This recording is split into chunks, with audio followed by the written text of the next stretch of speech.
Hey everyone, welcome back to another video. I hope you all had a good holiday break, but with the new year, we now have a new epic quest. Unfortunately, it is a little bit controversial. There is issues with the way that they basically implemented the epic quest, making it cost more than before, but not providing any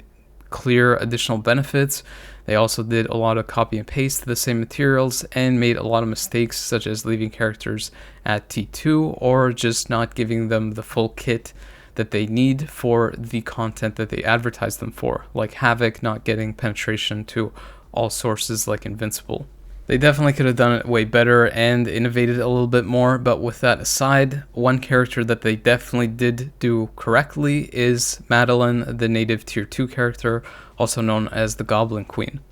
Fortunately, this time around, they allowed the native tier 2 character, or the final character of the epic quest, able to reach tier 3, unlike so many of the other previous dead native tier 2 characters that just have no usability and actually can't be used in many of the content because of the restrictions, like Gladiator for example. And besides that, she actually has a really strong and functional kit, which allows her to compete in the current meta, where tier 4s basically just control most of the content in things like PvP.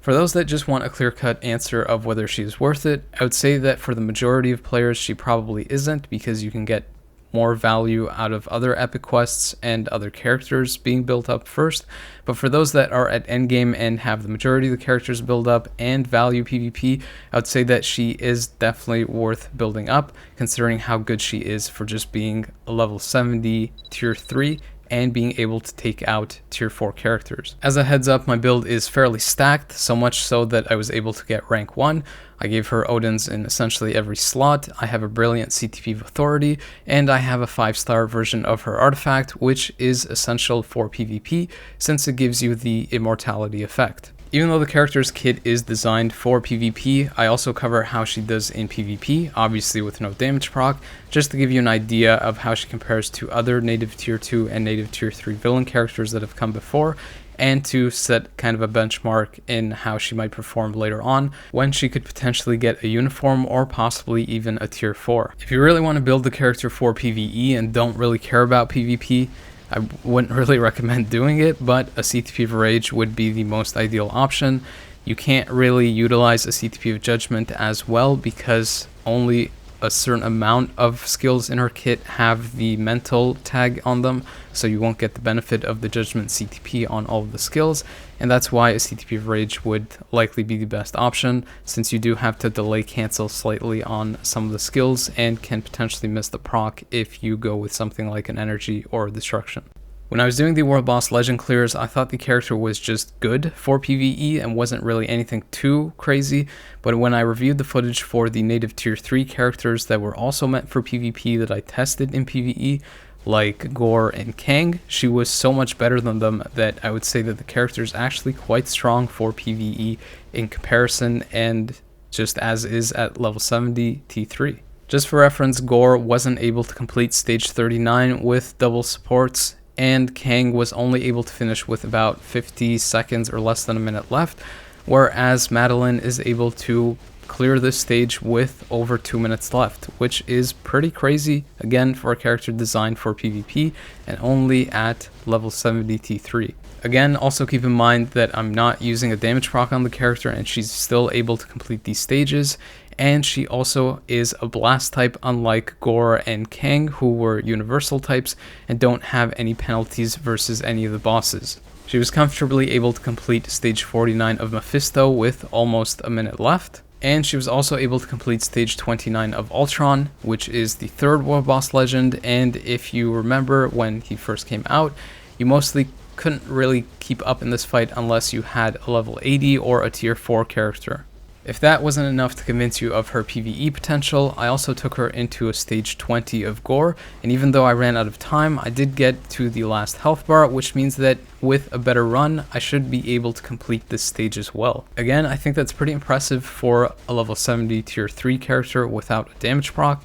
If she was able to get to level 80, not even tier 4, she could easily breeze by some of the higher stages for these World Boss Legend bosses. Even though Madelyne doesn't really have any value for endgame players in things like ABX and ABL, since there are so many better options at tier 4. She has every cancel effect with the exception of burn for ABX and ABL, so if she potentially got a tier 4, she could actually be pretty decent considering that her hit count is pretty high across multiple skills. You can see from this clip that for the female villain restriction, I was able to hit practically 10 million with no damage proc, meaning that with a CTP of Rage, I probably would have hit somewhere around 12 million or more. Even though Madelyne can't get past tier 3, I was still able to solo clear a giant boss raid of Dormammu, being able to clear the first phase in about 60 seconds, which is pretty good and means that the character can definitely complete the fight entirely. The rotation that I use for Madelyne is to do a 1 cancel, 2 slight delay cancel, then you do a 3 slight delay cancel, 5 slight delay cancel, and then 4 is the skill that you want to finish on. When I say slight delay cancel, I mean to cancel the skill after you see the animation start, so you don't miss out on any hits from those skills. And once you have access to your ultimate skill, you basically use the tier 3 first, do a slight delay cancel, and then basically do the same rotation again, though you can do a 3-5-4 if the timing is a little tight. So you can see the character is good for PvE, but she is obviously built for PvP. She has a ton of strong and meta effects for PvP. Defensively, she has a self-debuff leadership that also applies to the team. She has 50% resistance to all elements, 40% damage reduction, super armor. She also has a 6-second invincible on the 4th skill and a 20% heal. She also has a 25% heal on the 2nd skill that can be spammed at a short cooldown. She has a 10 barrier hit on the 3rd skill, and she also has a lot of partial iframe skills and a full iframe skill on the 5th skill. And to add to that, if you can get her artifact, which you really should, she gains the immortality effect, which can go for 7 seconds at the max level. On the offense side, she has 50% penetration to all sources passively, unlike Jean, which only has it on her 5th skill. She also has 5% pierce damage on that same skill, and she has 50% attack increase on the 5th skill, another 50% on the 4th skill, damage accumulation on the 3rd skill, and almost 50% skill damage bonus damage passively. And to add to that, her 2nd, 4th, and 5th skill all have super guard break on them. So basically all of the main skills that she uses in her AI rotation will lock down the opponent. Her skill priority is really good as well, and oftentimes will go into her 2nd or 4th skill faster than the opponent can go into their skills, and because those skills have partial iframes in them, she'll avoid damage as well. And on top of that, the majority of her skills are a lingering AoE effect skills, so even if her skills get cancelled, with the exception of the 4th one, the damage will still linger on and can potentially one-shot the opponent or stack up with her counter skill, which would be her 2nd skill on top of something like the 3rd or 5th skill. This actually happens quite often by the AI, since it opens with the 2nd skill, which is the iframe ignore counter, that also has that super guard break and some CC effects on it, so the opponent will either get knocked out of their skill or just get briefly interrupted, and then the AI will go into the 4th skill, which often does so much damage and usually finishes them off. If they don't end up dying from the 4th skill, it usually just locks them out completely because it has the super guard break on it as well, and then the AI will have the 2nd skill off cooldown and go back into that, and usually if they're still alive at this point or have some kind of super guard break immunity, the AI will go into the 5th skill, and if the opponent tries to cancel that skill or interrupt Madelyne in any way, she'll immediately go into the 2nd skill, and that is oftentimes where those skills will just start stacking up on top of one another, especially if she ends up doing her 3rd before that. That usually just ends up being a one-hit kill, I guess, from the different skills stacking up. At first I thought she would really struggle versus Jean because she has high element resist and Madelyne does mental damage, but then I saw that that's only for her 1st and 3rd skill, which she doesn't really use, and the 2nd and 4th skill that she frequently uses end up doing the most damage, and as you can see from the clips, usually just end up locking out or just taking out Jean entirely, even if she is tier 4. In terms of the build options, it really comes down to preference. There are a lot of CTPs that you can use with native characters that end up working well, but the one that I would recommend and the one that I went with is a Steel Authority, especially if you can get a brilliant one that goes up to 60% damage reduction. The 40% that she has passively in her kit combines with that 60% to essentially give her up to 5 seconds of immortality whenever the top effect builds up. Besides this, another solid option for her defensively is the CTP of Conquest, since she has 4 seconds of invincible on that 4th skill, and she also has a 25% heal that she frequently spams from the 2nd skill, and another 20% from the 4th skill. It's possible that the CTP of Conquest synergizes better with her kit, and could potentially outperform a Steel Authority, especially if you don't have a brilliant one, but I found for my current build that the Steel Authority did really well and didn't really warrant switching CTPs. It's possible that when she gets additional health from a uniform or the stat bump of a tier 4, that the Conquest could be the most ideal option for her, but because she doesn't have that higher health pool, I didn't feel like the recovery and healing from the Conquest warranted the switch and would end up performing better than the current Steel Authority that I had.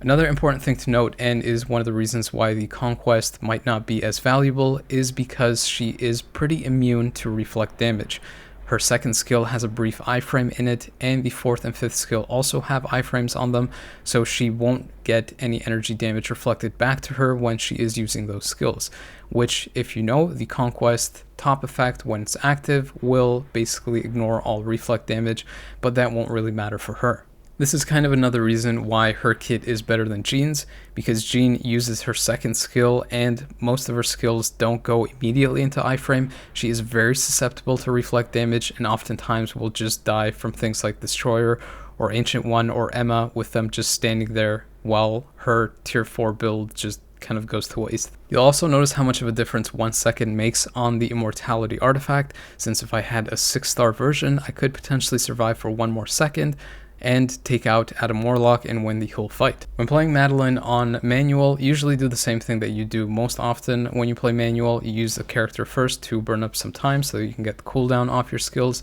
Then when you end up switching into her, you can usually open with something like the 4th skill, so you get that 6-second invincible right away, as well as go into iframe to avoid whatever damage is already on the field. Then you can go into the 2nd skill, which will basically just immediately end up activating because of the damage that is on the field. From there, it's usually just spamming the 3rd and 5th skill to get the effects from it and not necessarily the damage from it, and then you would go into the 4th skill to try to one-shot the opponent, but if they knock you out of it, then you can go into the counter iframe ignore skill. I wouldn't really recommend going into the 2nd skill right away, since the opponent can potentially knock you out of it and then you end up not having an iframe ignore. It's better just to go into something like the 4th skill and then react to the AI or opponent using a skill so that you can counter iframe ignore them. Although her performance in timeline will often be limited by the restriction list, where you have better options like Jean and Adam Warlock, Spider-Man, Wolverine, and so on, her performance in Alliance Conquest and Otherworld Battle is where she will really shine. You can see that she was able to solo a level 80 Carnage in that first clip, and because she did so well in timeline versus Jean, I decided to take her up against Jean at tier 4 with 2 supports in Alliance Conquest, and she was able to take her out extremely easily actually, and I'm not even sure if I needed the 2 supports for Madelyne, since her artifact didn't even really activate. She only got to half health and was able to burst down Jean very easily. Otherworld Battle is another mode that Madelyne is really good at, especially depending on the restrictions. Also because she is a blast type, and oftentimes the opponents will have either Carnage or Wolverine on the team, which she'll have a distinct advantage over. On top of that, she also has a wide AoE for her skills that have super guard break, so it usually ends up locking down most of the opponent's team. And because that counter iframe ignore also has super guard break, it can potentially even hit the opponents that frequently just linger in iframes. You'll notice from this clip and the next one that the blast typing actually is pretty significant for her, because she gets that extra damage reduction versus combat types. She has the Steel Authority that I currently have equipped, as well as that passive 40% that she can basically tank tier 3 skills from Carnage as well as some other combat types, and she doesn't really have that much of a penalty versus the current meta, since really only Spider-Man and in some cases Black Widow is used for speed types. There aren't really that many good speed types in the current meta, so she isn't really susceptible too much to being countered by them. You'll also notice from both of these clips that her survival is pretty good for a tier 3 character and was able to survive to the end of both of these fights. I didn't really mention a CTP of Greed as one of our build options for PvP, but you could definitely use that as well. I found it really not that necessary since she gains up to 100% attack increase from the 5 and 4 being active, and you really want more survival so that her immortality artifact doesn't kick in right away, and she could potentially build up to the tier 3 skill and just constantly spam that Eye from Ignore counter skill with the super guard break on it. You can obviously see that the character is good, her kit is well designed, and she does have some meta impact depending on restrictions and the PvP game modes that you play, but again, whether she is worth it really depends on where you are in your current account. For most people, I would say that she isn't worth it because there are so many other good characters that have usability in different modes, and because they can get to level 80 and tier 4, their usefulness and value just increases that much more.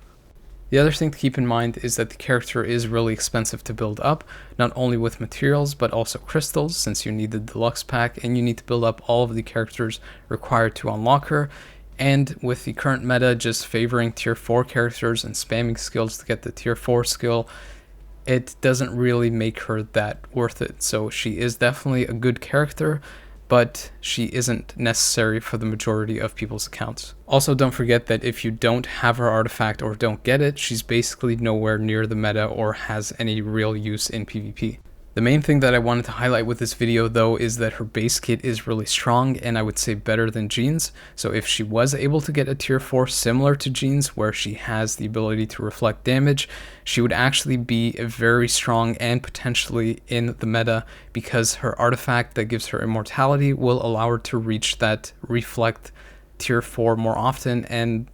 it will just be devastating if she gets that. Anyways, that breaks down Madelyne prior, and I'm glad that we actually got one character that's good in 2024, but it's really unfortunate that it comes at such a huge cost, and she can't even reach the very high potential that some of the other characters can because she doesn't have a uniform and can't get to tier 4. I really hope that the devs actually address some of the issues of the Epic Quest, the Deluxe Pack, characters, and even just the patch in general, since this was kind of a letdown for the majority of the players. Epic Quest should really be something that the majority of players want to do and that benefits their account, like the Century Epic Quest or the Dark Avengers one that happened a while ago, where everyone was really incentivized to get Century since he was so good in PvP, and Moonstone was just so useful in PvE and the danger room mode that existed at the time. Anyways, hopefully you enjoyed this video, found it entertaining or useful. If you did, please consider liking or subscribing, possibly sharing it with others since it'll help them out and helps my channel grow and make more content like this. As always, I appreciate people taking the time to watch this, so thank you, but the video is now over.